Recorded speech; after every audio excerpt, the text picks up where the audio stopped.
Well, I love Sydney. I've just moved back here after a few years in the wilderness down in Melbourne. I've been here for 2 months, which is exciting. As soon as I get here, right, disaster strikes.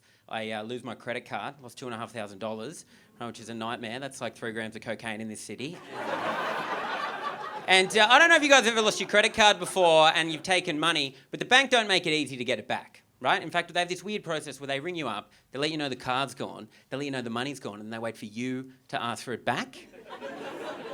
Right, it's very bizarre. This is what happened. The guy from the bank rang me up and he was like, "Hey mate, need to let you know your credit card's gone." And they've taken $2,500.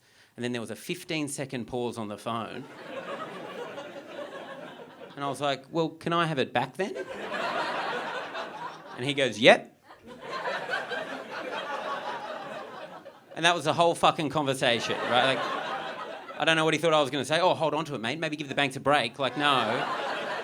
Give me my money, right? And I said, at least run me through what's happened. He said, "Yeah, sure, man, no worries." So firstly, we're going to refund the money in 6 to 8 days, but this is what's gone down, right? So they've got a new credit card, and they've gone to an ATM in Western Sydney, and they've taken out $500 cash, right? Then they've gone to a jet ski store in Ashfield and spent $2,000.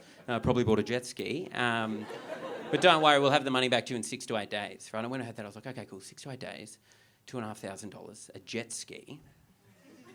Can I just have the fucking jet ski? Do you know what I mean? Like, that's my jet ski now, right? Like, I bought that jet ski with my money.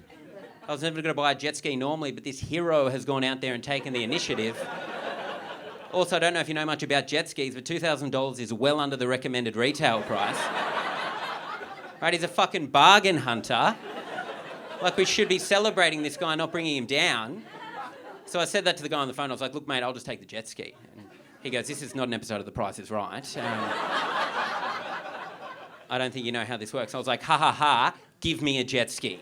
And he's like, "Mate, I'm from the fraud department at the bank. We don't deal in jet skis." And I was like, "Not my problem, man. Give me a fucking jet ski." He goes, "Mate, I can't give you a jet ski." And I was like, "Fine, are you going to be like that?" And he said, "Look, sir, I'm just doing my job."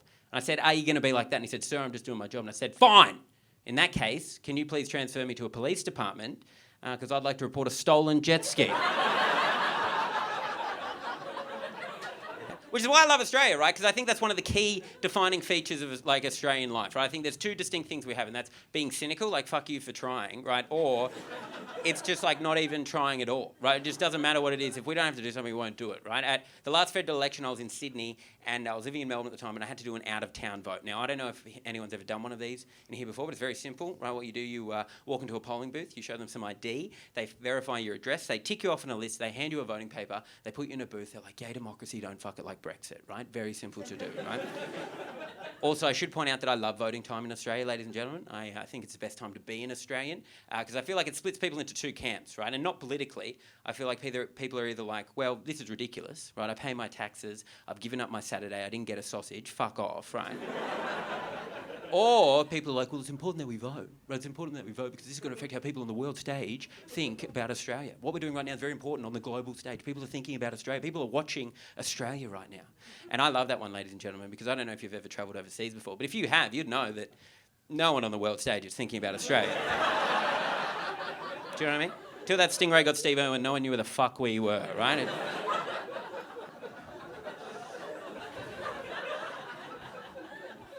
R.I.P. Steve, too soon, I agree. But I've walked into this polling booth in Sydney, right, very excited to do my first out-of-town vote, and I've walked in, I put my ID on the table, the guy goes, "Oh, cool, you're from Melbourne." I was like, "Yeah." We had a quick chat about Melbourne. He was like, "Oh, yeah, laneways, lattes, hand jobs in summer." And I was like, "Oh, yeah, that checks out." And then he's ticked me off on the list, he's verified who I was, he handed me the voting paper for the House of Representatives, but then he handed me the New South Wales Senate paper. And I said, no, sorry, buddy. As we've just discussed, I live in Melbourne, which is in the state of Victoria, so I'll need the Victorian Senate paper, right? And when he heard that, he goes, "Oh, right." Then without moving, he kind of looked around, and then he goes, "I don't think I've got one of those." And I was like, "Well, like, what do you want me to do? How am I going to vote?" And ladies and gentlemen, I don't like to play into stereotypes very often because I don't feel they often tell the truth. But this guy said the most Australian thing I've ever heard in my life, right? He just looked back at me and he just goes, "Fuck, maybe give the Senate a miss this year, mate."